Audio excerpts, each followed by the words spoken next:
আমাদের তো পণ্ডিতই আমাদের মধ্যে অনেক, মানে দিন ইসলাম সম্পর্কে সব জানাই ফেলছে একবারে, কোনো ঠাই তার না জানা নাই। হ্যাঁ, হুজুররা কি বলবে, এগুলো আমরা সব জানি। ওরা যদি খালি ধরেন যে বল সানার মধ্যে আল্লাহ বলছে ও তাআলা জাদ্দুকা, ও তাআলা জাদ্দুকা মানে কি, ও এইটা তো জানি না, এটা হুজুর জানবে। তা আপনি না একটু আগে ভাব নিলেন আপনি সব জানেন, আবার এখন সানার অর্থ আপনি পারেন না। তার মানে আমাদের দুর্বলতা অনেক জায়গায়, কিন্তু আমরা এই দুর্বলতা কাটানোর জন্য আসি না, আবার কোরআনের জন্য আমরা নিজেদেরকে উৎসর্গও করি না। আমি আপনাদের কাছে অনুরোধ করব, মেহেরবানি করে আপনাদের কাছে আর অনুরোধ করেও লাভ নাই, আর 5-7 মিনিট পর আর কোনো জায়গা থাকবে না, সামনে বন্ধ করে দিতে বলবো আমরা, কারণ ভিতরে লোকজন ঢুকায় তো ঘাড়ের উপর তুলে দেওয়া যাবে না। শায়েখ আহমদুল্লাহ আহমদ ইউসুফ আল আজহারি আসার পর আপনি আসবেন যদি মনে করে থাকেন, আপনারা তখন ঢুকতে দেওয়া হবে না, তখন দরজায় আমাদের স্বেচ্ছাসেবকরা আটকায় দিবে, ঠিক কিনা? অথবা আপনাদের জন্য আর 5 মিনিট সময় আছে, ঢুকতে মন চাইলে ঢোকেন, এরপরে আর ঢোকা নাই। ভালো হয়েছে এবার মুখটা বন্ধ করার মতো আমাদের পরিবেশ আছে, তাই না ভাই? একবারে মুখ আটকাই দিব, ভিতরে আর লোক নাই, যে কয়জন আছে এই কয়জন নিয়ে ওয়াজ চলবে। রাজি তো আপনারা? আল্লাহ আমাদেরকে তৌফিক দান করুক, বলেন আল্লাহুম্মা আমিন। প্রিয় ভাইয়েরা, আজকে কোনো ভূমিকায় যাব না, সরাসরি আপনাদের কাছে নির্ধারিত একটা বিষয়ে কিছু কথাবার্তা বলার জন্য চেষ্টা করব। আল্লাহ রাব্বুল আলামিন যেন আমাদের আশা বসা, আমাদের কথা যেগুলি বললে শুনলে আল্লাহ আমাদের প্রতি রাজি খুশি হন, সেরকম কথা বলার তৌফিক দান করুক, বলেন আল্লাহুম্মা আমিন। কোরআনের যে মাহফিল, এই মাহফিলে আসলে লাভ আছে না নাই? খাইয়া আসছেন না না খাইয়া? না খাইয়া, না খাইয়া? অনেকেই না খায়, অনেকে হালকা খায়, ঠিক কিনা ভাই? কোরআনের মাহফিলের সৌন্দর্য এই জায়গাতেই। পৃথিবীতে যত ধরনের গ্যাদারিং করতে হয়, সেটা যারাই করুক না কেন তাদের খরচ আছে। আগের থেকে জামা কাপড় দেওয়া লাগে, লুঙ্গি দেওয়া লাগে, গেঞ্জি দেওয়া লাগে, অনেক সময় মহিলাদেরকে শাড়ি দেওয়া লাগে, পকেট মানি দেওয়া লাগে, বিরিয়ানি দেওয়া লাগে, বাস ভাড়া দেওয়া লাগে, তারপরেও লোক পাওয়া যায় না, ঠিক কিনা? কিন্তু একমাত্র ব্যতিক্রম মাহফিল হচ্ছে কোরআনের মাহফিল। এই মাহফিলে আসার জন্য কাউকে টাকা পয়সা দেওয়া লাগে না, বরং পেট ফাঁকা রেখে আসে, উল্টা পকেটের টাকা কোরআনের মাহফিলে দিয়ে যায়, ঠিক কিনা? এটা কোরআন ছাড়া অন্য কোনো মাহফিলে হয় না। এটা হচ্ছে কোরআনের জীবন্ত মুআজিজা। কি এইটা? এখানে টানটা হচ্ছে কোরআনের। আপনার বাড়িতে যদি কাউরে নিয়ে যান দাওয়াত দিয়া, একটু একটু একটু ঠান্ডা মাথায় খালি ভাবেন, আমার কথাটা বিবেচনা করেন।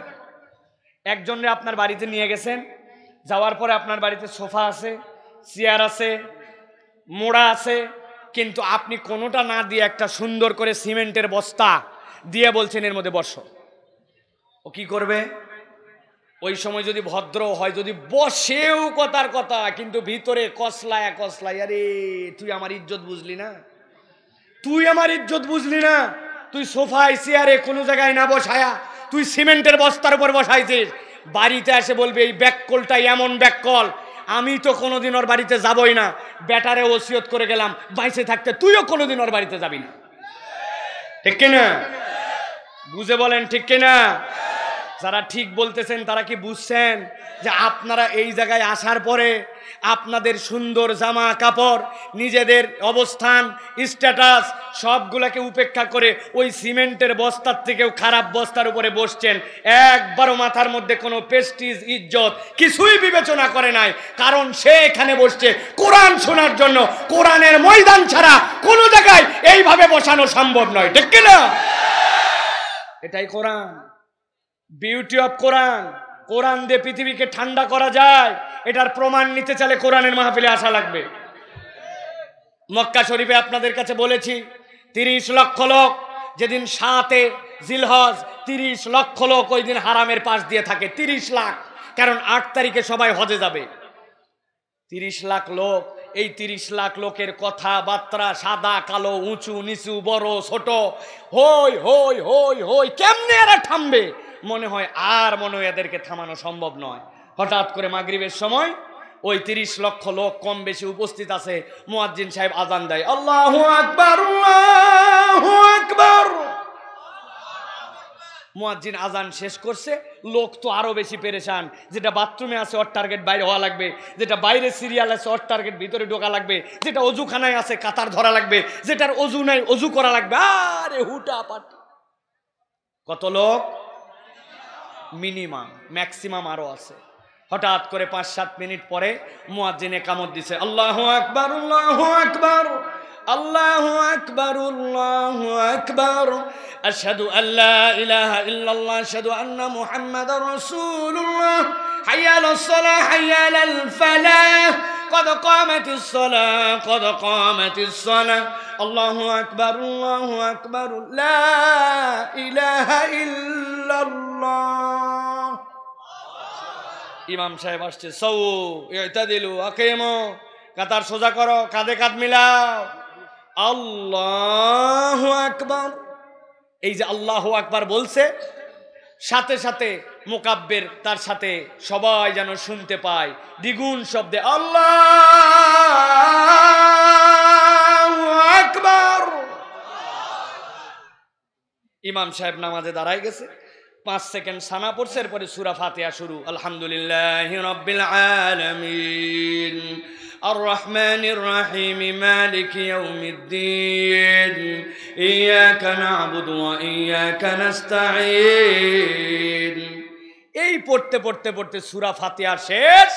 30 লক্ষ লোক 10 সেকেন্ডের মধ্যে এমন ঠান্ডা হওয়া হয়েছে, মানুষগুলা জীবিত না মৃত বুঝার উপায় নাই, ঠিক কি না? ইসলাম প্র্যাকটিক্যাল একটা ধর্মের নাম, যে আল্লাহু আকবারের ধ্বনিতে 10 থেকে 15 সেকেন্ডের মধ্যে 30 লক্ষ মানুষকে ঠান্ডা করে দেওয়া যায়। ওই আল্লাহর বিধান যদি সমাজ থেকে পরিবার, দেশ থেকে সব জায়গায় বিশ্বে প্রতিষ্ঠিত হয়, 1 থেকে 3 মাসের মধ্যে আল্লাহর বিধান দিয়ে পুরো পৃথিবীকে ঠান্ডা বানায় দেওয়া যাবে, ঠিক কি না?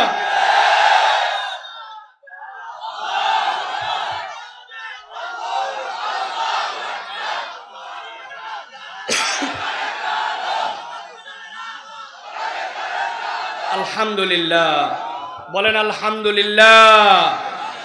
যারা দাঁড়ায় আছেন 3 মিনিট সময় দিলাম সিদ্ধান্ত নেওয়ার জন্য। জুতা খুলে ভিতরে ঢুকবেন অথবা বাইরে চলে যাবেন, যে কোনো একটা 3 মিনিট সময় দিলাম বিবেচনার জন্য। 3 মিনিটস 180 সেকেন্ড অনলি। বাস, কোরআনের মাহফিলের সৌন্দর্য আছে। আপনাকে আসতে হবে, ডান পারে আসেন, বাম পারে আসেন, স্বেচ্ছাসেবকরা। আর স্টেজ থেকে, আমার সাইড থেকে, পিছন থেকে কোনো কথাবার্তা বলবেন না। যদি মোবাইল আসে, কথা বলতে মন চায়, আস্তে করে মাথা নিচু করে নিচে যায় কথা বলবেন। প্রিয় ভাইয়েরা, আমরা আজকে কোরআনুল কারীম থেকে আল্লাহ রাব্বুল আলামিন বান্দাদের জন্য, যারা ঈমান নিয়ে আছে, আল্লাহ রাব্বুল আলামিন তাদের জন্য কোরআনুল কারীমের মধ্যে কতগুলো অনন্য বার্তা দিয়েছেন। এই বার্তাগুলির একটা হচ্ছে যে এই যে আমরা দুনিয়ার জীবনে আছি, এই দুনিয়ার জীবন আমাদের একসময় শেষ হয়ে যাবে। দুনিয়ার জীবন শেষ হওয়ার পরে আমাদেরকে পরকালে যেতে হবে। যেতে হবে কিনা? কথা বলতে হবে, যেতে হবে কিনা? পরকালকে আমরা বিশ্বাস করি তো? যারা পরকাল বিশ্বাস করে, আল্লাহ রাব্বুল আলামিন ওই পরকালে যাওয়ার পরে বান্দাদের হিসাব করবেন, আমল নামা তাদের হাতে দিবেন।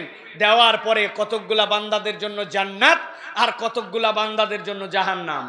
এখন যেই জান্নাত, এই জাহান্নাম, এই জান্নাত এবং জাহান্নামে কে আপনি বসেন।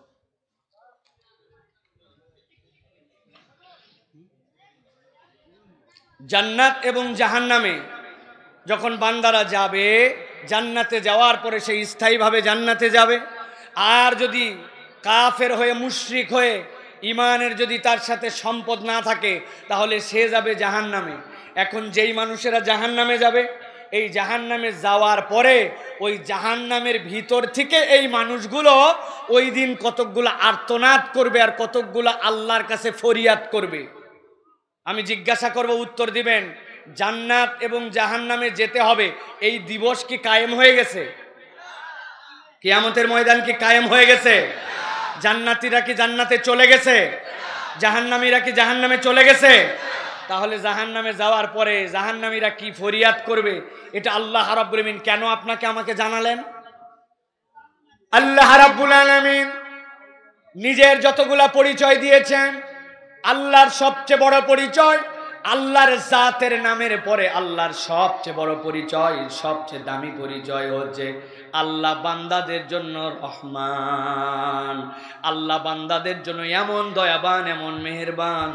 আল্লাহ বান্দাদের জন্য এমন এক দয়ার রব, যেই রব কিয়ামত কায়েমের পরে বান্দা যখন জাহান্নামে যাবে, যাওয়ার পরে ওই দিনে বান্দা জাহান্নামে যাওয়ার পরে তার জাহান্নামে যাওয়ার যে কারণগুলো বলবে, আল্লাহ এই প্রশ্নগুলাকে গোপন করে রাখেন নাই, বরং একটা বান্দাও যেন ওই দিন যাওয়ার পরে তার পরিণতির কথা যেইটা বলবে, ওই পরিণতি যেন তাকে ভোগ করতে না হয়, এই জন্য আল্লাহ দুনিয়ায় থাকতে তার বান্দাদের কাছে এই বার্তাটা জানায় রেখেছেন, যাতে করে বান্দা অগ্রিম ভালোভাবে এই প্রস্তুতি নিয়ে আল্লাহর কাছে হাজির হতে পারে। দুনিয়ার বুকে আপনার সন্তান কোনো একজন মাস্টার সাহেবের কাছে অঙ্ক ক্লাসে অঙ্ক করে, ধরেন আপনার ছেলে ক্লাস 5-এ পড়ে, ওই মাস্টারটা অঙ্ক গণিতের মাস্টার আপনার অঙ্কটা তার কাছে করে, কিন্তু ভালো ফলাফল পারে না।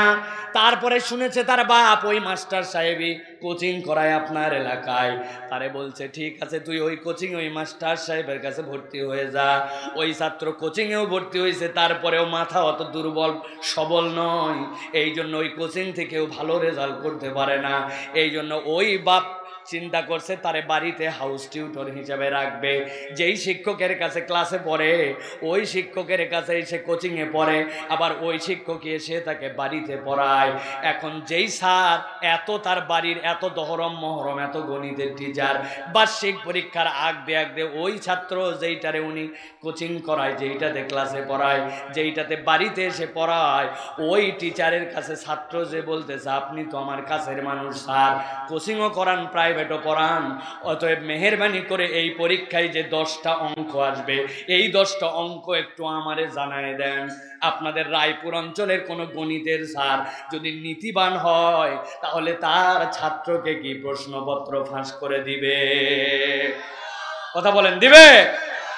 কিন্তু আমার আল্লাহ রাব্বুল আলামিন বলছেন, নিজের পরিচয় তিনি দিয়েছেন আলহামদুলিল্লাহি রাব্বিল আলামিন আর রহমানির রহিম।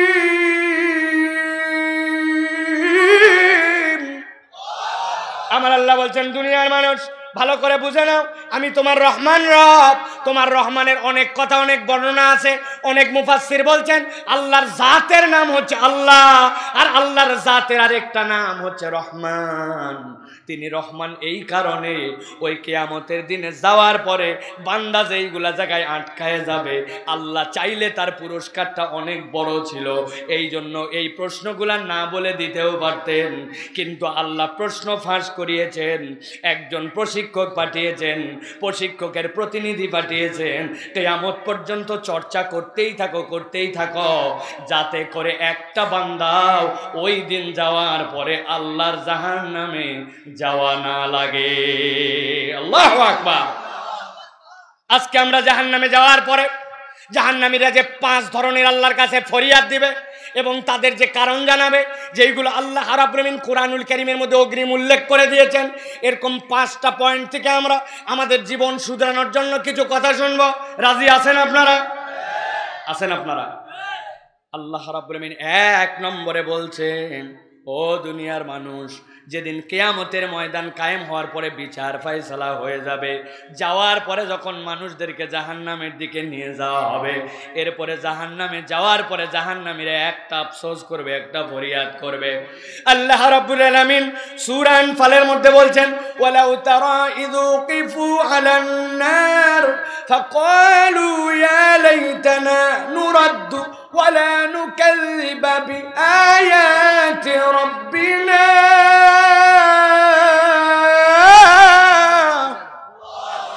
আমার আল্লাহ রাব্বুল আলামিন বলছেন, রাসূল আপনি দুনিয়ার মুখে একটা অবস্থান দেখেছেন, দুনিয়ার বুকে এক দলের দাপট আপনি দেখেছেন। দুনিয়ার বুকে যারা ছিল, যখন কোরআন আপনার প্রতি এসেছিল, ইসলাম আপনার প্রতি এসেছিল, আপনি যখন মক্কায় দাওয়াতের কাজ শুরু করলেন, একদল কতই না বাহাদুরি করছিল, একদল কতই না গরম দেখাইছিল, ক্ষমতার দাপট, পাওয়ারের দাপট, সম্পদের দাপট, প্রভাব প্রতিপত্তি দেখায় আপনার যারা উম্মত ছিল, দুর্বল মানুষ ছিল, তাদেরকে কাউকে আগুনের উপরে শোয়ায় দিছে, কাউরে বা কষ্ট দিয়ে শুলের মধ্যে চড়ায় দিছে। কাউকে বা বর্ষা নিক্ষেপ করে হত্যা করে ফেলেছে, কাউকে বা ইচ্ছা মতো টর্চার করে উটের পিঠে বেঁধে দিয়া মক্কার এবড়ো থেবড়ো ভূমিগুলাতে ঘুরাইছে। আপনি এই কষ্টের দিন দেখেছেন আর হৃদয়ের মধ্যে কষ্ট পেয়েছেন, কিন্তু আপনি আরেকটা দিনে দেখতে পাবেন ওয়ালাউ তারা ইয উকিফু আলান নার। ওই দিন একদলকে আল্লাহ রাব্বুল আলামিন হাঁকায় নিয়ে যাবেন ফেরেশতাদেরকে নিয়ে, পিছন দিয়ে হাঁকাবেন। আল্লাহ রাব্বুল আলামিন বলছেন ওই হাঁকানো যখন হবে তাদেরকে, ওই হাঁকানোর সময় গুনগুন গুনগুন করে তার শব্দ করবে। আল্লাহ এটার ভাষা বলেছেন ঝুমার। ঝুমার মানে গুনগুন করতে করতে জাহান্নামীদেরকে যখন জাহান্নামের সামনে নিয়ে আসা হবে, আল্লাহ বলছেন এরপরে জাহান্নামে নিক্ষিপ্ত যখন হবে তখন তারা একটা কথা বলতে শুরু করবে, ফাকালু ইয়া লাইতানা, আজকে আমাদের কতই না আফসোস, কতই না আজকে আমাদের হতভাগ্য। কেন তোমাদের হতভাগ্যতা? বলছেন নুরাদ্দু, আজকের দিনে যদি আমাদের একটা সুযোগ থাকতো, আমরা যদি আবার দুনিয়ায় ফেরত যেতে পারতাম, দুনিয়ায় যদি প্রত্যাবর্তিত হতে পারতাম। কেন? তোমরা তো দুনিয়াতেই ছিলে, দুনিয়ার থেকেই তো এখানে আসছো। দুনিয়ায় থাকতে না তোমাদেরকে বলা হয়েছিল আল্লাহর আযাব সত্য, জাহান্নাম সত্য, ওইখানে যাওয়ার পরে ফেরত আসা যাবে না, সব তো জানতেই তোমরা, তাহলে এখানে আসার পরে আবার এই কথা বলো কেন? বলতে শুরু করবে আমাদের একমাত্র বলার কারণ ইয়া লাইতানা নুরাদ্দু ওয়ালা নুকাযযিবা বিআয়াতি রাব্বিনা ওয়া নাকুনা মিনাল মুমিনিন। দুনিয়ায় যদি একবার ফেরত যাইতে পারতাম, আমরা আল্লাহর আয়াতকে আর অস্বীকার করতাম না, আর আমরা পাক্কা পাক্কা ইমানদার হয়ে তবেই আমরা দুনিয়ায় থেকে আবার পরকালমুখী হতাম। তার মানে ওই দিন জাহান্নামীদের আল্লাহর কাছে দুইটা ফরিয়াদ। একটা হচ্ছে দুনিয়ায় ফেরত যেতে চাই, কেন যেতে চাও? এক নম্বরে দুনিয়ায় থাকতে আমরা আল্লাহর আয়াত অস্বীকার করেছিলাম আর পাকা মুমিন হতে পারি নাই, এবার সুযোগ পাইলে আয়াতে ঈমান আনব আর আমরা পাকা মুমিন হব। জিজ্ঞাসা করব, উত্তর দেন তো ভাই, ওই দিন এই আবেদন করার পরে তাদেরকে কি দুনিয়ায় ফেরত পাঠানো হবে? কথা বলেন, হবে? আফসোসের তাহলে কারণ কি? আফসোসের এক নম্বর কারণ হচ্ছে তারা দুনিয়ায় থাকতে আল্লাহর আয়াতকে অস্বীকার করেছে। আপনি আমি কি আল্লাহর আয়াতকে অস্বীকার করে বলি তো না, কিন্তু প্র্যাকটিক্যালে গেলে তো শত শত ঘটনা খুঁজে পাওয়া যাবে। এখন তো গ্রামে গঞ্জে অনেক পণ্ডিত গজাইছে, তারা বলে যাহা মুনাফা উহাই সুদ, যাহা সুদ উহাই মুনাফা। ওই আগে কার আমলে ওটাকে সুদ বলতো, এখন এটাই মুনাফা। আছে কি না? আমার আলোচনা আপনারা শোনেন আপনার। আমার প্রত্যেক মাহফিলের টপিক তো এইটা, কারণ আমাদের সমাজ ব্যবস্থায় এখন দুইটা জিনিস বুঝতে হবে। একটা, সমাজের কোনো আইনকে আপনি পরিবর্তন করেন না, সেটা অ্যানাদার থিং, কিন্তু আপনার ইমানের অবস্থাকে, আপনার ইমান যদি ঠিক না থাকে তাহলে আপনার সকল কিছুই বরবাদ, ঠিক না? আপনার সমাজের মধ্যে অনেক আইন থাকবে না, অনেক বাস্তবায়ন থাকবে না, কিন্তু আপনার ঈমান মজবুত রাখতে হবে। আল্লাহ যেটা বলেছেন ওইটার সাথে আপনার নিজস্ব কোনো মতামত দেওয়ার অধিকার নাই, ঠিক না? তাহলে আপনাকে সুদকে সুদ হিসাবে, সুদের গুনাহকে সুদ হিসাবে আপনার স্বীকার করতে হবে। আপনাকে আল্লাহর হুকুম যেগুলো, ওই হুকুমগুলোকে আপনার বিশ্বাস করতে হবে। আপনার মাথার মধ্যে পরিষ্কার ধারণা রাখা লাগবে। বলে আল্লাহর আইন যেইগুলো আছে ওইগুলা মানধাত্তা আমলের আইন, বলে না অনেকে, কথা বলেন, বলে না? বলে আরে কোন মানুষ যদি জেনা করে, ব্যভিচার করে, তারে নাকি পাথর মারে মারা লাগবে, এটা হয় নাকি? এটা আধুনিক বিশ্বে মেনে নেওয়া যায় কিনা?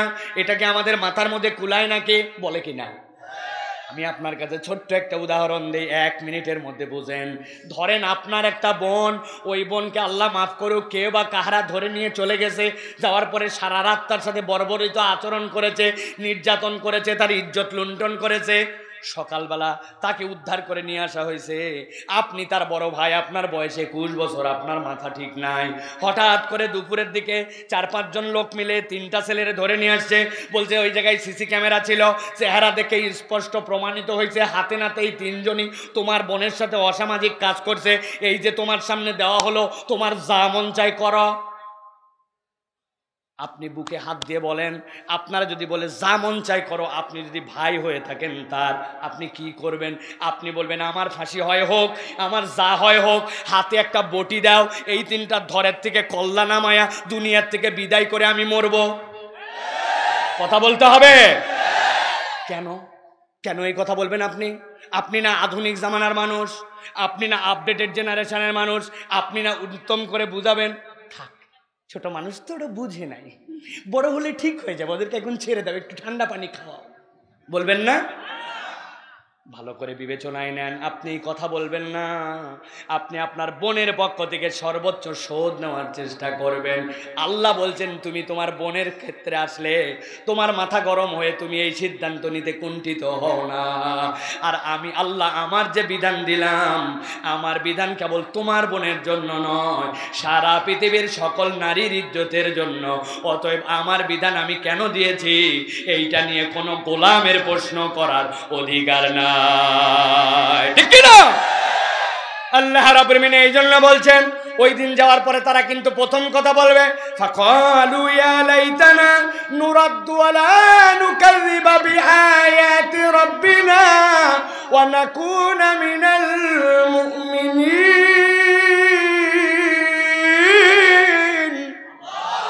আমার আল্লাহ বলছেন তারা একই কথা বলবে, যাওয়ার পরে বুঝবে আহারে আল্লাহর আয়াত তো বুদ্ধি কাটায়, বিবেক কাটায়, মাথা কাটায়, নানান ধরনের কলা কৌশলে আমি অস্বীকার করে আসছিলাম, কিন্তু আজকের দিনে তো আসার পরে দেখেছি আল্লাহর আয়াত অস্বীকার করলে কি শাস্তি হবে। আজকে তো আমার বাঁচার আর কোনো কায়দা নাই। আল্লাহ বলছেন ওই দিনে ওই পরিস্থিতির শিকার হওয়ার আগেই দুনিয়ার থেকে আমি আল্লাহ অগ্রিম জানালাম, যেহেতু ফেরত আর আসা যাবে না, আমি আগে ভাগেই তোমাকে জানাই দিয়ে রাখলাম, দুনিয়ায় থাকতে তোমার মাথায় কাজ করুক না করুক, তোমার বিবেকে ধরুক বা না ধরুক, আমি আল্লাহ তোমাকে বললাম আল্লাহর বিধানে নিয়ে কোনো মাতব্বরি নাই। এক নম্বর অপরাধ তাদের ছিল নাকুনা মিনাল মুমিনিন, আল্লাহর প্রতি পূর্ণ ঈমানদার হতে হবে। ঈমান যদি আপনার নিতে হয় তাহলে 100% মুসলমান হতে হবে। আমাদের সমাজে অনেক মানুষ আছে, এই যে কোরআন ধরেন, এই কোরআনের 15 পারা, 1 থেকে 15 পারা, সুবহানাল্লাযী আসরা বিআবদিহি, 1 থেকে 15 পারার ব্যাপারে হেভি তাহকিক করছি আমি, এর ব্যাপারে আমার কোনো মন্তব্য নাই, সব ক্লিয়ার কনসেপ্ট, কিন্তু বাকি 15 পারার বিষয়ে কিছু কিছু কথা আছে এখনো পড়ে শেষ করতে পারি নাই। যেহেতু 15 পারার ব্যাপারে আপনার মজবুত ঈমান, অথবা আপনি 50% মুসলমান, তাই তো না? 50% তো সব মোটামুটি ঠিক, 30 পারাটা এখন পর্যন্ত হয় নাই, এই জন্য আমি 90% মুসলমান, তাই তো? মোটামুটি সব ক্লিয়ার, কেবল 2টা সূরা নিয়ে একটু কথা আছে, কুলিয়াল কাফিরুন আর ইন্না আতানা, এই 2টা সূরা, এটা কোরআনের 1%ও না। অতএব এই 2টা সূরার ব্যাপারে আমার কিছু বক্তব্য আছে এখন পর্যন্ত, বাকিগুলোর ব্যাপারে আমার কনসেপ্ট ক্লিয়ার। অতএব আপনি 99% মুসলমান। ভালো করে মাথাটা খাটায় পরিষ্কার করে নেন, ওয়া নাকুনা মিনাল মুমিনিন, এমনি এমনি তারা বলে নাই। আল্লাহ বলছেন এই কোরআনের পুরাটা তুমি যদি কোন রকম কথাবার্তা ছাড়া তুমি যে আল্লাহর কাছে বলেছো আমানতু বিল্লাহ ওয়া মালাইকাতিহি ওয়া কুতুবিহি, ওইখানে তুমি বুঝেছো না না বুঝেছো ওইটা তোমাকে বলতে বলা হয় নাই। আল্লাহর কিতাব আমার বুঝে ধরলেও ঠিক, না বুঝে ধরলেও ঠিক, এই কিতাবে একটা সূরা তো দূরের কথা, একটা আয়াতের যদি একটা অক্ষরের জবর জের ব্যাপারে আপনার ধারণা উল্টা পাল্টা হয়, আপনার ঈমান হচ্ছে 0। ঠিক কি না? অথবা আপনাকে স্বীকার করতে হবে আমার মাথায় ধরলে ভালো, না ধরলে কোনো সমস্যা নাই, আমার আল্লাহ যে বিধান দিয়েছেন ওইটা নিয়ে আমার কোনো বক্তব্য নাই। ঠিক তো? ঠিক তো? আল্লাহ রাব্বুল আলামিন বলছেন এইটা হচ্ছে তোমার ঈমান। এই ঈমান যদি তুমি মজবুত করে না যাও, ওই দিন যাওয়ার পরে বান্দা কিন্তু তুমি বড় আটকায় যাবে। আল্লাহ বলছেন কিভাবে আটকাবে?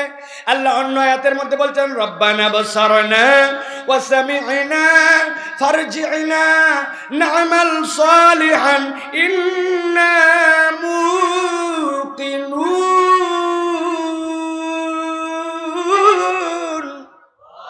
আমার আল্লাহ বলছেন তারা যাওয়ার পরে দেখবে এই তো জাহান্নাম, যেই শাস্তির কথা আল্লাহ বলছিলেন তার থেকে ভয়ঙ্কর শাস্তি দেখা যায় এখন জাহান্নাম, আগুনে দাও দাও করে, এখন তো আমার ঘাট ধাক্কা দিয়ে ফেলবে। আল্লাহ বলবেন দেখতে পাইছ স্বীকার করে নিবে রব্বানা আবসারনা ওয়া সামি'না, আল্লাহ চোখ দিয়ে যা দেখার কথা ছিল একটাও মিথ্যা নয়, দেখে ফেলেছি। কান দিয়ে যা যা শোনার কথা ছিল আল্লাহ একটাও মিথ্যা নয়, সব আমি শুনে ফেলেছি। আল্লাহর কাছে এরপরে চিৎকার করে বলবে ফারজি'না, আয় আমার রব আমাদেরকে একটুখানি ফেরত পাঠান, ফেরত পাঠান, দুনিয়ায় পাঠান। আল্লাহ বলছেন ওই দিন কিন্তু আর দুনিয়ায় আসা যাবে না। জিজ্ঞাসা করবে ফেরেশতারা, দুনিয়ায় তো ছিলি বেটা, আবার কি দুঃখে দুনিয়ায় যাবে? দুনিয়ার থেকে তো এখানে চলে আসছিস। বলবে আমাদের অল্প একটু দুইটা কাজ করা বাকি আছে। একটা কাজ না আমাল সালেহা, আমাদের কিছু নেক কাজ করতে হবে।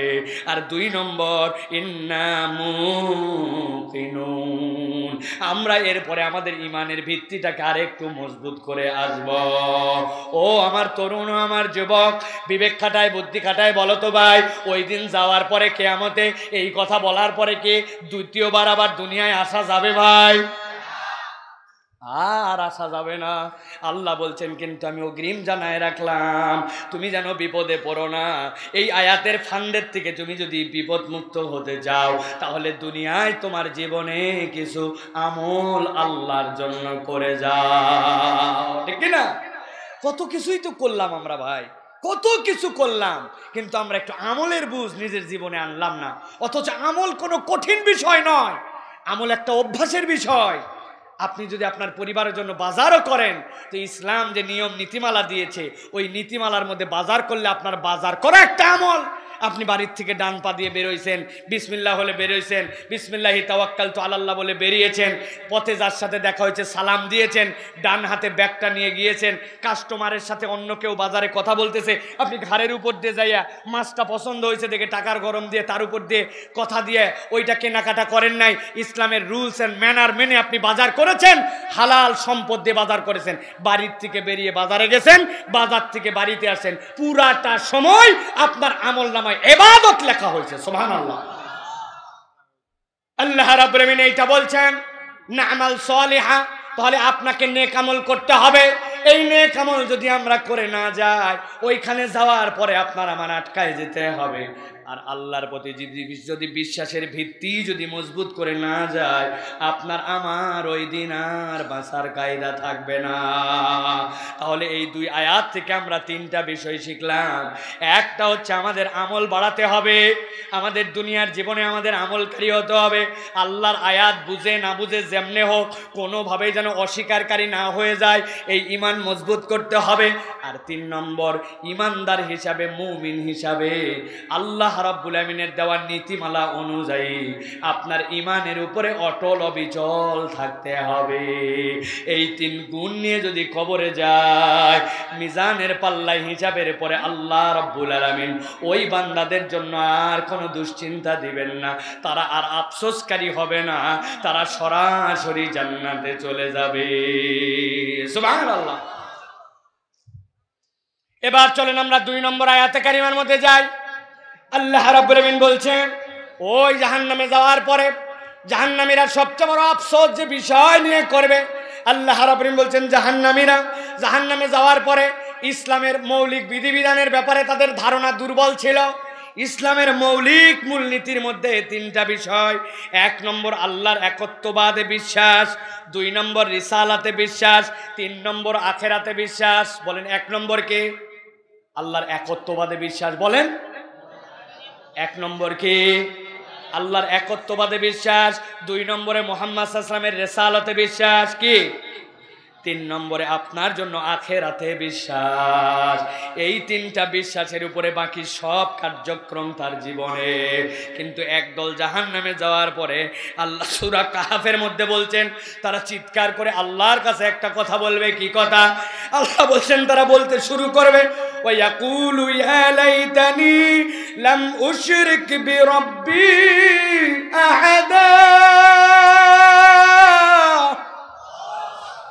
ওই মানুষ আল্লাহর কাছে চিৎকার করে বলবে, আই রব্বুল আলামিন, আজকে তো কত লোকই দেখলাম আটকায় গেছিল, এক লোককে পেরেশান দেখলাম, অস্থির, কিন্তু দেখলাম ওর পেরেশানির পরে কিছুক্ষণ পরে ওই লোকটা খুশি হইল। কেমনে? হাদিসের মধ্যে আল্লাহর নবী বলছেন, আল্লাহ রাব্বুল আলামিন যখন বান্দাদেরকে বলবেন ইকরা কিতাবাক কাফা বিনাফসিকাল ইয়াউমা আলাইকা হাসিবা, আল্লাহ এরপরে আমলনামাগুলো উপর দিকে ছুঁড়ে দিবেন, দেওয়ার পরে বান্দা হাতগুলো উপর দিকে তুলে ধরবে। কোরআনুল কারিমে মিলায় দেখবেন 5555, কত বলছি, সিরিয়াল দিয়ে যদি আপনার আয়াত গুনতে গুনতে যান 5555 নম্বর আয়াতের মধ্যে আল্লাহ ফিঙ্গারপ্রিন্টের কথা বলছেন। সিরিয়াল, একদম সিরিয়াল দিয়ে যে আজব আজব ভাবে কোরআনের কতকগুলা গাণিতিক মিল পাওয়া যায়। 5555 নম্বর আয়াত আল্লাহ ফিঙ্গারপ্রিন্টের কথা বললেন। বান্দারা আমলনামা উপর দিকে, হাতটা উপর দিকে উঠাই দিছে, যার যার আমলনামা চলে আসছে। মুফাসসিররা ব্যাখ্যা করছেন এই গ্রুপ কারা? এই গ্রুপ তারা যারা দুনিয়ার মধ্যে থাকা অবস্থায় আল্লাহর কাছে সব সময় ভয় করত। একটা কি ভয় করত? আল্লাহ আমাকে সুউল হিসাব থেকে আমাকে রক্ষা করো, আমার হিসাবের যে ক্ষতি, আমার খারাপ হিসাব, এই হিসাব আমাকে দিও না। আল্লাহ যদি কাউকে বলেন তুই হিসাব দে, ওর আর বাঁচার উপায় নাই। কিন্তু যদি বলেন কিতাব পড়, তার একটা বাঁচার উপায় আছে। কারণ আর দুনিয়ার কোনো মানুষ আল্লাহর কাছে এক সন্ধ্যা এক সকালের হিসাব দিতে পারবে না, ঠিক কিনা? আজকে সকাল থেকে দুপুর পর্যন্ত চোখ দিয়ে যা দেখছি, অন্তর দিয়ে যা কল্পনা করছি, মুখ দিয়ে যা বলে ফেলেছি, কান দিয়ে যা শুনেছি, আল্লাহ যদি বলেন এইটুকুর হিসাব দে, পারবো? আল্লাহ বলছেন কিতাব পড়। গভীর মনোযোগে বোঝেন। ওই বান্দা কিতাব পড়ছে, কিতাব পড়তে পড়তে বান্দা তো আটকাই গেছে। আরে পদে পদে ভুল, পদে পদে ভুলে একটাও কিছু বাদ যায় নাই। এর মধ্যে থেকে আল্লাহ কোরআনেই বলছেন একটা ছোট বাদ যায় নাই, একটা বড় বাদ যায় নাই। বান্দা তো টেনশনে অস্থির, আমি শেষ, আমি শেষ, আমি শেষ। এমন সময় আল্লাহ তার কাছে হাজির। বান্দা কিতাবের কি অবস্থা? মাথা নিচু করে আছে। আমার নবীজি বলছেন আল্লাহ রাব্বুল আমিন আমলনামা দেখবেন, দেখার পরে আমলনামায় দেখেছেন দুইটা জিনিস নাই। একটা হচ্ছে জুলুম, আর একটা হচ্ছে শিরিক। কি নাই? এক নম্বর কি নাই? মুখ দিয়ে বলেন কি নাই? দুই নম্বর কি নাই? বান্দা তোমার আমলনামা দেখি, এই অপরাধ করছিলে, হ্যাঁ আল্লাহ। মাথা নিচু করে দিছে, এ অপরাধ, হ্যাঁ আল্লাহ, এ অপরাধ, হ্যাঁ আল্লাহ, এ অপরাধ, হ্যাঁ আল্লাহ। বান্দার কাছে মাথা নিচু করে আছে বান্দা আল্লাহর কাছে। আল্লাহ বললেন ও আমার বান্দারে, আমি আমার নাম দিয়েছিলাম রহমান লিদ দুনিয়া রাহিম লিল আখিরা লিল মুমিনিন। দুনিয়ার মুমিনদের জন্য আমি রাহিম আমার নাম রেখেছিলাম। আজকের দিনে আমি রব্বুল আলামিন, তোর আমলনামার মধ্যে শিরিক নাই, আর তোমার আমলনামার মধ্যে আজকের দিনে জুলুম নাই। বান্দা তোর অপরাধ যেইগুলা করছিলে, আমি আল্লাহ দুনিয়ায় কারো কাছে অপরাধগুলা প্রকাশ করি নাই। আজকে তোর গোপন অপরাধগুলা গোপন রাখে আমি সাত্তারুল উয়ুব, আমি তোর গোপন দোষগুলা মাফ করে দিলাম। বান্দার গোপন দোষ মাফ করা মানে আল্লাহ বলবেন এখন তুমি জান্নাতের দিকে যাও। নূরুহুম ইয়াসআ বাইনা আইদিহিম ওয়া বিআইমানিহিম, সাথে সাথে তাদের সামনে থেকে আর ডান থেকে আলো, ওই আলো দিয়ে বান্দারা জান্নাতের দিকে চলতে শুরু করবে। ওই মানুষগুলা দেখবে এরাও তো আমাদের সাথে আটকাই ছিল, এদেরকেও তো ঠেকায় দেওয়া হয়েছিল, হঠাৎ করে দেখি আর আবার আনন্দ ফুর্তি করে চলে যাচ্ছে। আমার আল্লাহ রাব্বুল আলামিন বলছেন ও দুনিয়ার মানুষ, ওই দিন যাওয়ার পরে এক শ্রেণী এমন আফসোস করবে যে আফসোসের শেষ নাই। আফসোসের কারণ কি? ওয়াকুলু ইয়া লাইতানি লাম উশরিক বিরাব্বি আহাদা। আজকে আমাদের আফসোসের একমাত্র কারণ সবাই মাপ পেয়ে গেছে, সবার মাপ পাওয়ার একটা কায়দা হয়েছে, কিন্তু আমরা আল্লাহর সাথে শিরিক করার কারণে আমাদের আর কোনো মাফ নাই। অতএব আল্লাহর থেকে মাফ পাওয়ার জন্য আপনাকে শিরিক মুক্ত আপনার আমলকে রাখতে হবে, ঠিক না? কিন্তু আমাদের সমাজে এখন ইমানদার যারা, এরাও অনেক সময় শিরিক করে বসে। শিরিক যে একটা অপরাধ, এই শিরকের ব্যাপারে আমাদের ধারণা পর্যন্ত নাই। হায় হায়, বাচ্চা একটু অসুস্থ, অনেক দিন ভালো হয় না, অমুক তুমুকে বলে অমুক শাহজালালে চলে যা, অমুক মাজারে চলে যা, তুমুক জায়গায় মান্যত দে, অমুক বাবার কাছে যাওয়ার পর একটা ছাগল সেখানে জবাই করে দে।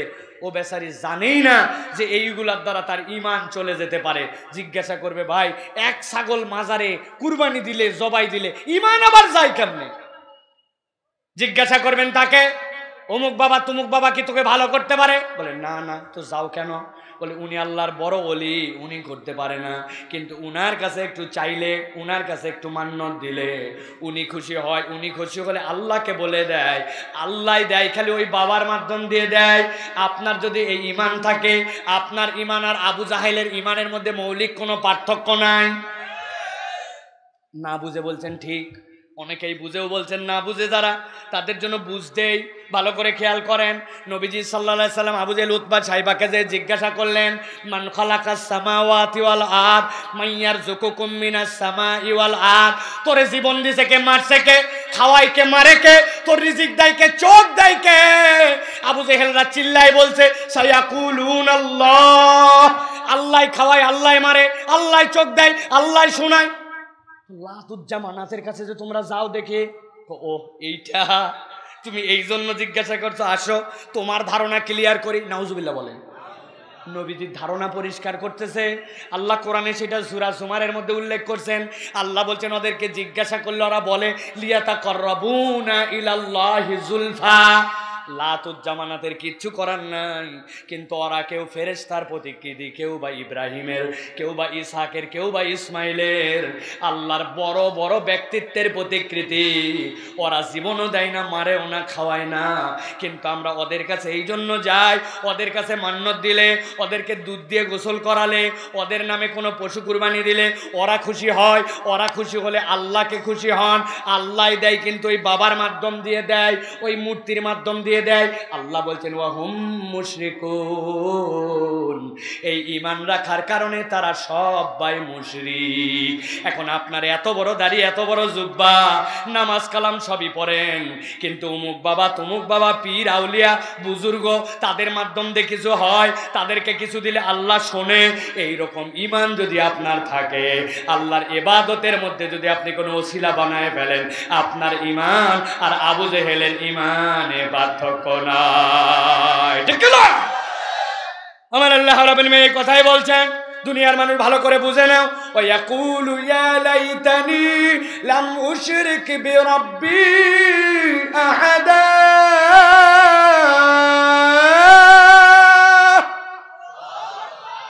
ওই গ্রুপের কোনো আর বাঁচার কায়দা নাই, সবাই বেঁচে যাবে। কিন্তু শিরিক যদি থাকে, আপনি ভুল করেও যদি শিরিক করেন, আল্লাহর কাছে মাপ পাওয়ার কোনো কায়দা নাই। একমাত্র ভুল যার কোনো মাপ নাই, ওটা হচ্ছে শিরিক। কি বলছি? কে বলবেন হুজুর কথা হলো নাকি? অনেক ভুলের তো মাপ আছে না? দুনিয়ায় কিছু ভুল আছে যেগুলোর মাপ নাই। আপনাদের রায়পুরের এক লোকের খুব কাশি, ও রায়পুর সদরে চলে গেছে, ডাক্তার দেখাইছে, মূর্খ সুরুক্ষ মানুষ। ডাক্তার বলছে শোনেন, এই সিরাপ দিলাম, নিয়ম করে খাবেন, 2 চামচ 2 চামচ 2 চামচ। আমি মূর্খ মানুষ, কয় বুদ্ধি আছে, এই বোতলের গায়ে 3 টান দিলাম, মানে 3 বার কোনা কাটে দিলাম, মানে খাবার পরে। ডাক্তারের পরামর্শ উনি খুশি, আহা এত চমৎকার ডাক্তার, গায়ে আঁক দিয়া আগে পিছে সব বুঝাই দিছে। উনি বাড়িতে নিয়ে আসছে, নিয়ে আসার পরে 2 চামচ সকালে খাইছে, খাওয়ার পরে জানালার উপর রেখে দিছে ওই সিরাপ। ওনার ছেলে মাঠে কাজ করে, বেগুনের ক্ষেত করছে, সিমের ক্ষেত করছে, ওইখানে ইন্ডিল দিছে, বিষ দিছে, বিষ স্প্রে করে নিয়ে আসে ওই জানালার পাশেই রাখছে বোতল একটা বিষের। দুপুরবেলা যখন ওষুধ খাওয়ার সময়, তখন ছোট একটা বেটিয়া সরে বলছে, বাবা যা তো ওই জানলার উপরে আমার সিরাপ আছে, 2 চামচ ঢালে আন। ছোট বাচ্চা কথা শোনার ওস্তাদ, ঠিক না? লাভ দিয়ে চলে যায়, বলার আগে দৌড় লাগায়। আপনাদেরগুলা কি অবস্থা জানি না। আমার 3 মেয়ে, কিছু বলতে দেরি, কে কার আগে যাবে। আমাকে প্রত্যেক দিন বাড়িতে 3 বার ঢোকা লাগে। কিভাবে? একজন এসে দরজা খুলছে, বাকি 2 জনের মন খারাপ, চিৎকার চিল্লাচিল্লি, আবার বাইর হও, আবার ঢোকো, 2য় জন আবার বাইর হও, আবার ঢোকো। পানি খালি আনতে বলা, 3 জনের মধ্যে রেস, কে কার আগে যাবে। যে আনতে পারে নাই তার মন খারাপ। এখন ওই বাচ্চারে বলছে 2 চামচ ওষুধ নিয়ে ঝাঁপায় গেছে, আব্বারে ওষুধ খাওয়াবে বলে কথা। যাওয়ার পরে ওখান থেকে ঢালছে, কিন্তু ঢালছে সিরাপটা কাশির না, সিরাপটা ইন্ডিল বিষ। 2 চামচ নিয়ে আসছে, বাপের তো খুব কাশি, হা করছে, গলার মধ্যে ঢাক করে মারে দিয়েছে। মারার পরে গন্ধ গন্ধ লাগে। বুঝে থাকলে বলেন তো, সিরাপ 2 চামচের বদলে যদি ইন্ডিল 2 চামচ খায়, রুগী কি বেকায়দায় পড়বে কিনা ভাই? কিসের বেকায়দায় পড়বে? একটা মাসুম বাচ্চা, উনি পড়ালেখা জানে না, ভুল করে দিছে, না বুঝিয়া তাও কাজ করবে। করবে? মাথা ক্লিয়ার করে নেন, আপনার বিষ যদি ওষুধের মধ্যে থাকে, ওইটা মাসুম বাচ্চা দিছে না অশিক্ষিত, বুঝে দিছে না না বুঝে, ইচ্ছায় না অনিচ্ছায়, কোনো দিক দেখার সময় নাই, বিষের কাজ বিষ করে ফেলবে। আপনার শিরিকটা আপনার আমল নামার জন্য এই বিষের থেকেও ভয়ঙ্কর। উমুক বুজুর্গ বলেছিল, তুমুক হুজুর করতে বলছিল, উমুকে পরামর্শ দিছিল, আমি মুরুক্ষ সুর কত বড় আলেম না, আমি অত বুঝি না। আল্লাহ এইগুলা একটাও শুনবেন না। ইন্না শিরকা লা যুলমুন আযীম। আপনি যদি মুশরিকিনদের অন্তর্ভুক্ত হয়ে যান, আল্লাহর কাছে বাঁচার কোনো কায়দা নাই। তাহলে প্রিয় ভাইয়েরা, ঈমান আমাদেরকে মজবুত রাখতে হবে। ঈমানের মধ্যে আমাদের জন্য কোনো রকম এমন কিছু যেন ঢুকে না যায় যেটাতে আমার ঈমান নষ্ট হয়ে যায়। বান্দার আমল যদি কিছু কম হয়, ওই বান্দার বাঁচার উপায় আছে, কিন্তু ঈমান না থাকলে বাঁচার কোনো উপায় নাই। আল্লাহ রাব্বুল আলামিন এরপরে 3 নম্বর বলছেন, আল্লাহ রাব্বুল আলামিন বলছেন কিয়ামতের দিনে যেই মানুষগুলা আল্লাহর কাছে আফসোসকারীর কাতারে চলে যাবে। এই ওয়াজটা এখন হচ্ছে আমাদের সম্পূর্ণ যারা তরুণ প্রজন্ম, যুবক, তাদের জন্য। ভালো করে খেয়াল করেন, আল্লাহ রাব্বুল আলামিন বলছেন এক শ্রেণী কিয়ামতের দিনে আল্লাহর কাছে বলতে শুরু করবে, ইয়া ওয়াইলাতা লাইতানি লাম আত্তাখিয ফুলানান খলিলা লাকাদ আদাল্লানি আনিয যিকরি বা'দা ইয জাআনি ওয়া কানা আশ-শাইতানু লিল ইনসানি খাযুলা। আল্লাহ রাব্বুল আলামিন বলছেন কিয়ামতের দিনে সবচেয়ে বেশি ভয়ঙ্কর আফসোস যারা করবে, আল্লাহর কাছে সবচেয়ে বড় আফসোসকারী যারা হবে, পরিচয় কি তাদের? আল্লাহ বলছেন তারা আল্লাহর কাছে যে বলতে শুরু করবে, ইয়া ওয়াইলাতা, আমাদের থেকে বড় দুঃখিত আজকে কেউ নাই। লাইতানি, কি আফসোস আমার, কি নিয়ে আফসোস রে তোর? বলে লাম আত্তাকিস ফুলানান খলিলা, আমি যদি উমুককে বন্ধু না বানাতাম। ফুলান মানে হচ্ছে উমুক, ফুলান মানে কি? ফুলান মানে কি? আল্লাহ বলছেন আফসোস করবে আর বলবে আমার আজকে দুঃখ, আমার আজকে আফসোস। কি আফসোস? লাম আত্তাখিজ ফুলানান খলিলা, উমুকরে যদি আমি আমার বন্ধু না বানাতাম। ওই উমুকটাকে, ওই উমুকের দোষ কি রে?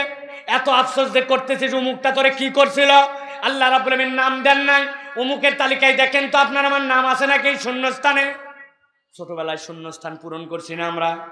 আমার সোনার ড্যাশ ড্যাশ বাংলা থাকতো কিনা? আমার সোনাটা বাদ দিয়েছে দিয়ে আমা দিয়া ড্যাশ ড্যাশ বাংলা, আপনি বুঝে ফেলছেন সোনা। আল্লাহ রাব্বুল আলামিন বুঝাচ্ছেন এই জায়গায় লামাত্তাখিজ ফুলানান খলিলা, আফসোস আমার, উমুকরে যদি বন্ধু না বানাতাম।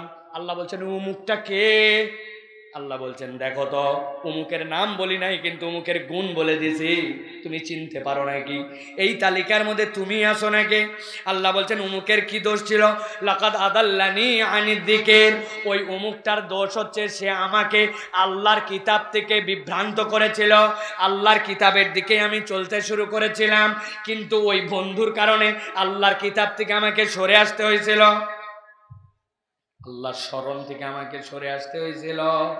আপনার এমন একটা বন্ধু আছে যার একটা হাইফাই বাইক আছে, ওই বন্ধুর সাথে আপনি ঘুরতে বেরোন, মাঝমাস্তি করেন, আসরের নামাজের সময় আপনি নামাজি ছেলে কিন্তু ওইটা বেনামাজি, এখন তার সাথে আপনি চলছেন, আপনি বলছেন দোস্ত আমি একটু 5 মিনিট 10 মিনিট লাগবে নামাজটা পড়ে নেই। ওই পড়লে পর আমার সমস্যা নাই, কিন্তু আমি অপেক্ষা করতে পারবো না, আমি চলে যাব। আরে বহু আসরের নামাজ পড়তে পারবে, কিন্তু আজকে যে নিয়তে রামগঞ্জের থেকে টান দেওয়ার খেয়াল করছে প্রত্যেক দিন কি বাইকে উঠতে পারবে কিনা? ও দনমনের মধ্যে পড়ে গেছে, ঠিক আছে নে চল নামাজ পরে পরে নিবনি। নামাজের দিকে আনার কথা যেই বন্ধুর, আপনার সম্পর্ক এমন বন্ধুর সাথে সে আপনাকে নামাজের দিকে না এনে বেনামাজি বানায়, এরকম বন্ধু আপনার আমার আছে কিনা? একটু কথা বলেন ভাই, আছে কিনা? আছে বলেন না ভাই, বলেন আমি। আসের কনসেপ্ট পুরাতন, ওল্ড কনসেপ্ট এইটা, এখন বলেন আমি সেই বন্ধু। আমাদের সমস্যা আমরা কোনো কথা বললেই উমুক রেখে যে আপনারা মিথ্যা কথা বলবেন না। উনি মনে মনে ভাবছে ওই লোকগুলো মিথ্যা কথা বলে, কিন্তু উনি নিজে যে মিথ্যুক এটা মনেই করে না। পিতামাতার সাথে ভালো ব্যবহার করতে হবে, পিতা মাতার সাথে ভালো ব্যবহার করতে হবে, ঠিক কিনা? ঠিক। ও নিজে যে ব্যাককল, পিতামাতার কথা শোনে না, কি এর ঠিক? বলে আমি কে? আল্লাহ রাব্বুল আলামিন এই জন্য বলছেন লাকাদ আদাল্লানি আনি যিকর বাদা ইয জানি। আল্লাহ বলছেন ও তো হেদায়েতের রাস্তা পেয়ে গেছিল, ইসলামের পথ পেয়ে গেছিল। এটা বলার কারণ কি? এইটা বলার কারণ ভাই সবচেয়ে বড় এটা আয়াতের মুখাতেব আমার মনে হয় আমরা বাঙালিরা। এই বাঙালি তো এমন বাঙালি, আমরা আফসোস করি আর গজল গাই, হায় রে আবু জেহেল তোর কপাল মন্দ, নবীরে পাইয়াও তুই ঈমান আনতে পারলি না। এই গজল থন আপনি নিজে নিজে এখন চিন্তা করেন, আবু জেহেল তো তাও ঈমান আনে নাই, তারপরে অনেকে ঈমান আনছিল, কিন্তু আপনি আমি থাকলে কি ঈমান আনতে পারতাম নাকি? যেই বাঙালি আমিন জোরে বলবে না আস্তে বলবে, জামার কাটিংটা কেমন হবে, নামাজে বুক উপরে না নিচে বানবে, মিলাদ করবে না ছাড়বে, সামান্য একটুখানি ওই জানাজার পরের যেইগুলা বেদাত আছে এইগুলা বাদ দিতে বলা হলে ওইটা নিয়ে নানান অজুহাত খুঁজবে, নানান ছোট্ট ছোট্ট মাসনুন আমল করতে বলার পরে মাসনুন আমলের দিকে ফিরতে পারে না। ওই লোকগুলা ঈমান আনতো কিনা এইটা বড় সন্দেহের বিষয়, ঠিক কিনা?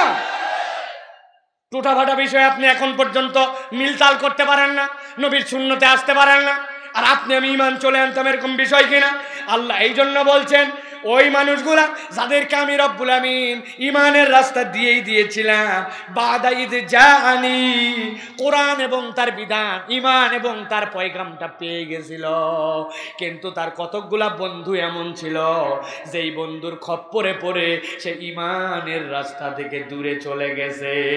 আল্লাহ বলছেন কিয়ামতের দিনে যত আফসোস করবে, এক শ্রেণীর এই আফসোস আল্লাহর দরবারে সবচেয়ে বেশি হবে। প্রিয় ভাইরা, এই জন্য বন্ধু নির্বাচনে আমাদেরকে গুরুত্বপূর্ণ সিদ্ধান্ত নিতে হবে আজকে রাত্রের থেকে, কে আপনার বন্ধু আর আপনি কেমন বন্ধু। আপনাকে সিদ্ধান্ত নিতে হবে। যেই বন্ধু তিনজন একত্রিত হলে আপনার কোনো নারী দেহের আলোচনা হয়, যেই বন্ধু তিনজন একত্রিত হওয়ার পরেও নামাজের ওয়াক্ত হওয়ার পরেও নামাজের দিকে আপনাকে নিতে চায় না, যেই বন্ধু কথা বলার সময় আপনার গালি দিয়ে কথা বলে, যেই বন্ধু পিতামাতার কথা শোনে না, যেই বন্ধুর লেবাস পোশাকে ইসলাম নাই, ওই বন্ধু কখনো আপনার বন্ধু হতে পারে না, ঠিক কিনা? সিদ্ধান্ত নেন আজকের থেকে কার সাথে চলবেন আর কার সাথে চলবেন না। আল্লাহর নবী সাল্লাল্লাহু আলাইহি ওয়াসাল্লাম বলেছেন, আমি তোমাদের জন্য বললাম কিয়ামতের দিনে যদি বাঁচতে চাও, দুনিয়া বাঁচতে চাও, দুনিয়ার থেকে তোমার বন্ধু নির্বাচনে সাবধান হয়ে যাও। আপনার সার্কেল কোনটা, কোন সার্কেলে আপনি মিশেন, কাদের অনুপ্রেরণায় আপনি চলেন, ওইটা কি ঈমানের রাস্তায় আপনাকে চলায় কিনা, আপনাকে সিদ্ধান্ত নিতে হবে। যদি না নেন তাহলে কিয়ামতের দিনে আফসোস করব, কিন্তু আল্লাহ বলছেন ওই আফসোসের এক পয়সাও দাম নাই। এমন বন্ধু আমরা চিনি, হায় হায়, আগে জীবনে সিগারেট কি জিনিস সে বুঝতে পারে নাই। কেউ সিগারেট ধরাইলে সে কাশতে কাশতে অবস্থা খারাপ হয়ে যেত। লোকজন বলছে এই বিড়িখোরের সাথে তুই ঘুরিস কেন? বিড়িখোর বাদ দে। বলে বিড়িখোরের সাথে ঘুরলে কি হবে, আমি মরদ বিড়ি খাই না।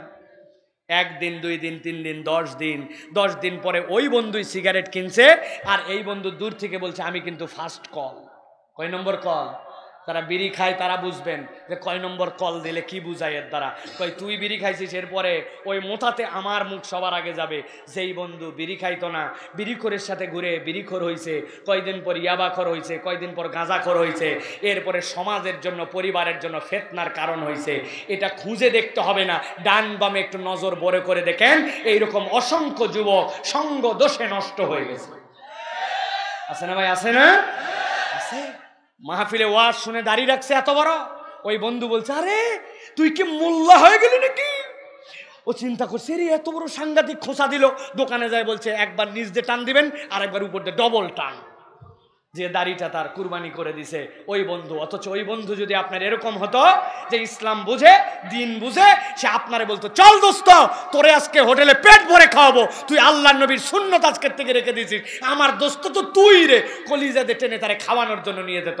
আর উল্টা খোঁচা দিয়ে ওরে আরো দাড়ি কাটায়, ওরে ইসলাম থেকে দূরে নিয়ে যায়, নামাজের সময় মসজিদে আনে না, মেয়ে দেখলে বাজে কথা বলে, মা আব্বার সাথে খারাপ ব্যবহার করে। এরকম বন্ধু আছে না ভাই? বলছি না আছে, বলবেন না? বলবেন আমি কিসের আছে? আছে কি জিনিস? একটা ছেলে পেলে কথা শোনে না পিতামাতা, একটা ছেলে পেলে এখন মুআদ্দাব না, চলাফেরা দেখলে বোঝা যায়। বলে হুজুর আপনারা কেমনে দেখে বোঝেন? ভাই আপনার চুলের ছাঁট দেখলে আর আপনার হাঁটার গেটআপ দেখলে আমরা বুঝতে পারি আদবওয়ালা ছেলের চলাফেরা কেমন। রাগ করেন না প্রিয় ভাইয়েরা।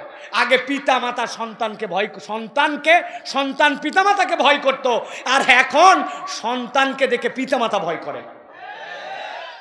100 টাকা নিয়ে চলে গেছে, চুল এলোমেলো কেটে আসছে, আসার পরে বলছে, বাপ এটা কি চুল কাটলি? এটা ইজ্জত থাকে। বলছে, তোমার যদি ইজ্জত না থাকে তো তোমার হয় বাড়িতে থাকার দরকার নয়, না হয় আমি বাড়ির থেকে গেলাম। কয় না বাবা, বাড়ির থেকে যাস না ভাই, তুই যেরকম চুল কাটছিস, এবার শুয়োরের মতো কাটছিস, আগামীবার তুই ভাল্লুকের মতো কাটিস, তাও থাক। আছে কিনা?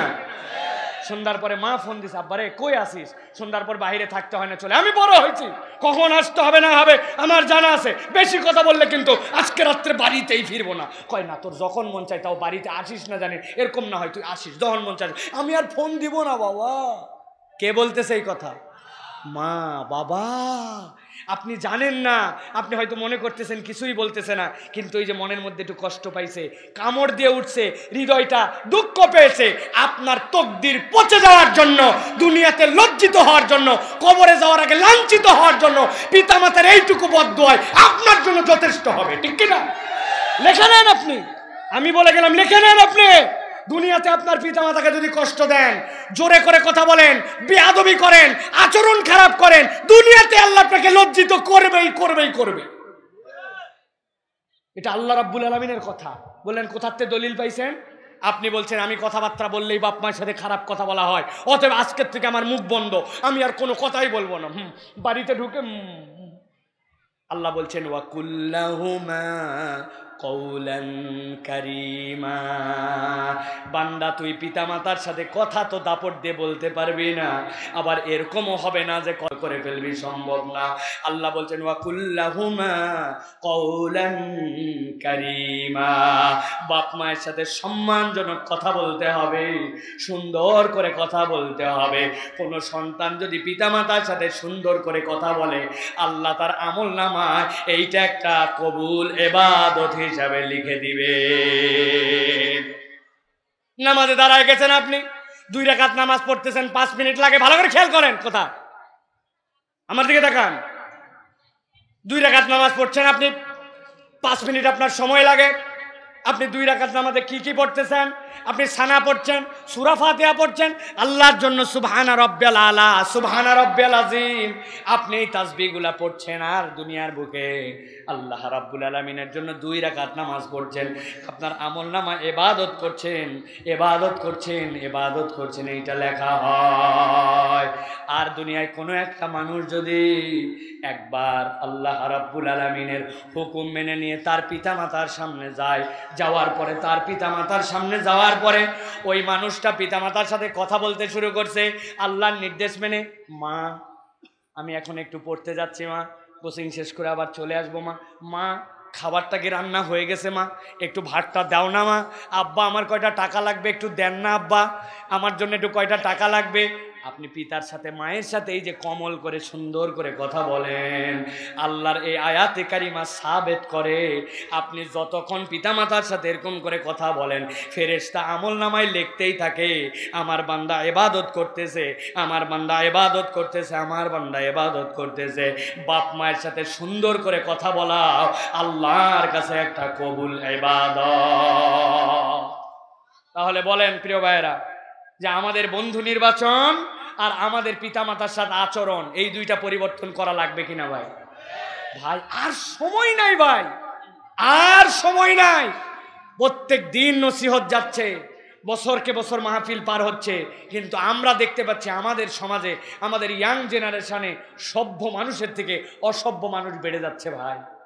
আমিও ইয়াংদের মধ্যে আমিও আপনাদের প্রতিনিধিত্ব করতেছি। এই জন্য বলছি ভাই, আচরণ আমাকেও পরিবর্তন করতে হবে, আপনাকেও পরিবর্তন করতে হবে, নচেত আল্লাহ যেটা বলেছেন ওয়া ওয়াইলাতা লাইতানি লাম আত্তাখিজ ফুলানান খলিলা, আপনি ওই দিন যাওয়ার পরে আফসোস আর আফসোস করবেন, কিন্তু এই আফসোস আপনাকে এক পয়সাও দাম দিবে না, ঠিক কি না? প্রিয় ভাইরা, আমার সময় শেষ, শুধু আর একটুখানি এই আয়াতে কারিমার সাথে আপনাদের সাথে সংশ্লিষ্ট করে বলে দেই। আল্লাহ রাব্বুল আমিন বলছেন যে ওয়াকালার রাসূল ইয়া রাব্বি ইন্না কওমি ইত্তাখাযু হাযাল কুরআনা মাহজুরা।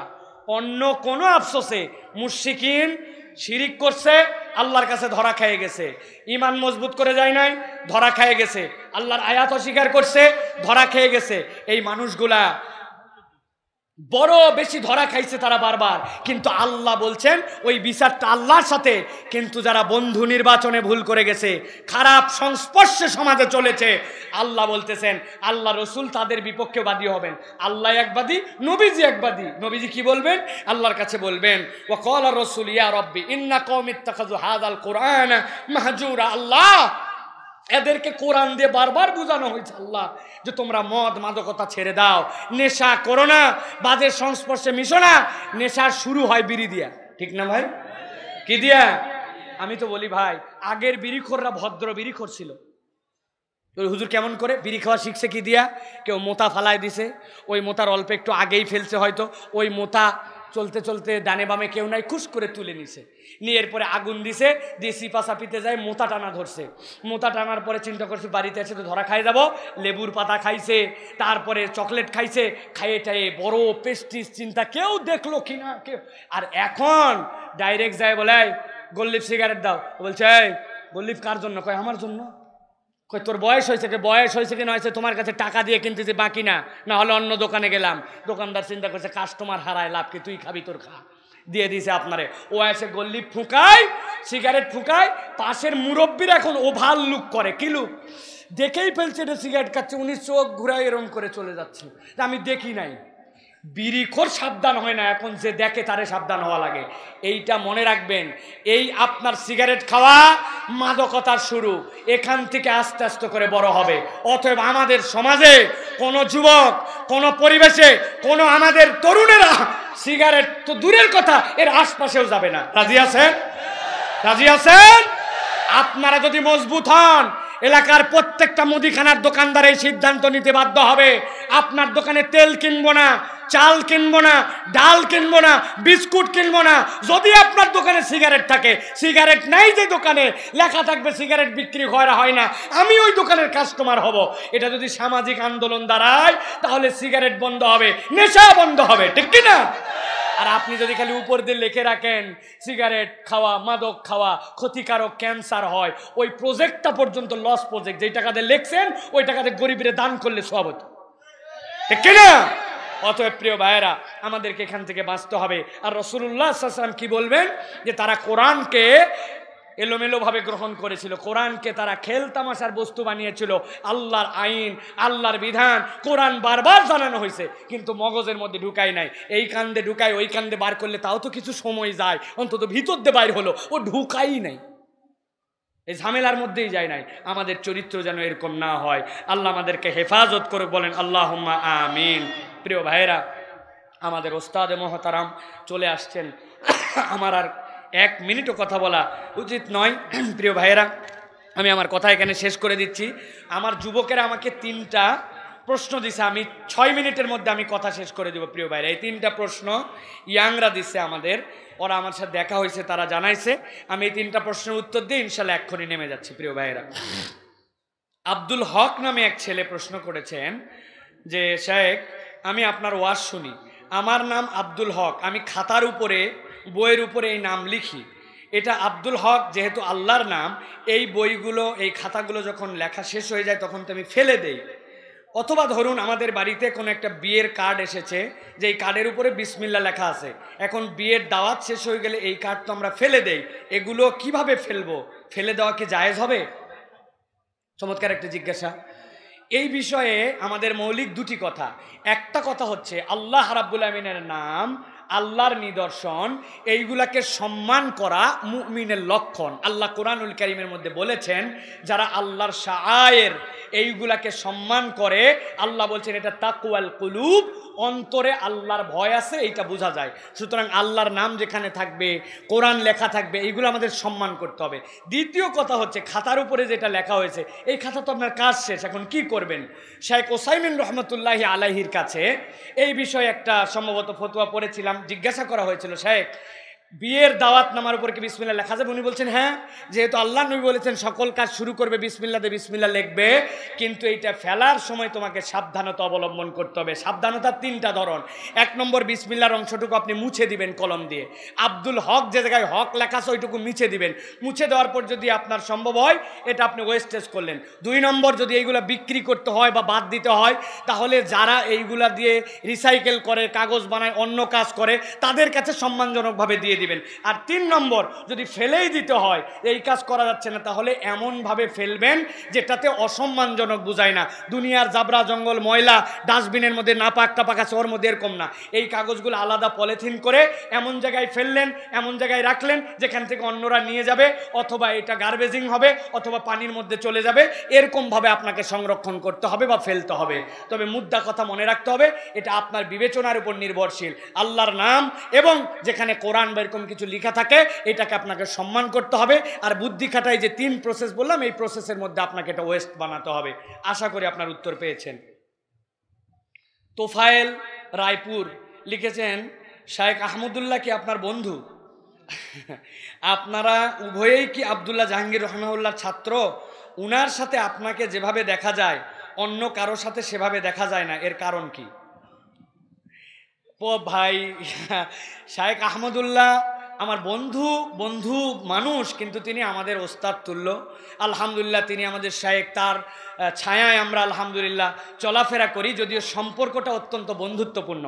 তবে আব্দুল্লাহ জাহাঙ্গীর রহমাহুল্লাহর শায়েখ আহমদুল্লাহ সরাসরি ক্লাসের ছাত্র নয়, ক্লাসের ছাত্র আমি, থিসিসের ছাত্র আমি। আমার এমফিল গবেষণা আব্দুল্লাহ জাহাঙ্গীর রহমাহুল্লাহর কাছে ছিল। আর আমার ক্লাসে সহ স্যারের সাথে হজের সফর সহ 12 বছর স্যারের সাথে আলহামদুলিল্লাহ কম বেশি আমার সহবত ছিল।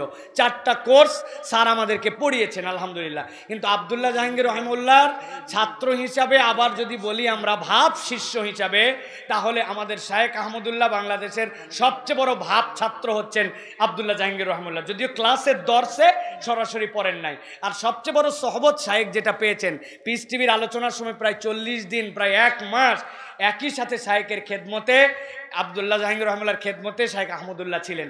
সেই হিসাবে আলহামদুলিল্লাহ এই বন্ধুত্ব। তৃতীয় কথা হচ্ছে প্রিয় ভাইরা, সেটা হচ্ছে যে আহমদুল্লাহর সাথে প্রত্যেকটা মানুষের সাথে সার্কেল আছে। আমরা একটা সার্কেলে চলাফেরা করি, এর মানে এই নয় যে অন্য কোনো ওলামায়ে কেরামের সাথে আমাদের সম্পর্ক নাই, মহাব্বত নাই। এই যে আমাদের ওস্তাদ বসে আছেন, তার দোয়া স্নেহ, আজকেই উনি দোয়া করছেন যে আল্লাহর কাছে দোয়া করি আপনার সাথে আবার মক্কায় যেন বসে খেতে পারি। ওস্তাদের সাথে এই মাহফিলের আলোচনা মক্কায় বসে হয়েছে ওই জায়গাতে, আলহামদুলিল্লাহ। তো ওনারা আমাদের ওস্তাদ, মুফতি কাসেম আপনাদের আগে আসলে মুস্তাকুন নবী হুজুর এত স্নেহ করেন আমাকে। মক্কায় এই যে হাতের মধ্যে এই জায়গায় ধরবেন, ধরে বুকের মধ্যে লাগায়া এই যে মারোয়া থেকে শুরু করে ভিতর পর্যন্ত নিয়ে যান, আমার অনেক সময় দম আটকানোর মতো, ওনার সারাসারি নাই, ঠাইসে ধরেই নিয়ে চলে যাবেন। এটা একটা স্নেহ। তো এখন দেখা যায় না যায় সেটা ভিন্ন কথা। আর শায়েখের সাথে যেহেতু মাঠে ময়দানে আমরা ওয়াজ করি, এই জন্য হয়তো একটু বেশি দেখা যায়। আলহামদুলিল্লাহ, আশা করি আপনার উত্তর পেয়েছেন। আল্লাহ যেন আমাদের সকল আলেমদের মধ্যে মুহাব্বত দান করে দ্বীনের পক্ষে কাজ করার তৌফিক দান করেন, আল্লাহুম্মা আমিন। আর প্রশ্ন না থাক, আজকে থাক। هذا ما عندي والعلم عند الله سبحانك اللهم بحمدك أشهد أن لا إله إلا أنت أستغفرك وأتوب إليك والسلام عليكم ورحمة الله وبركاته.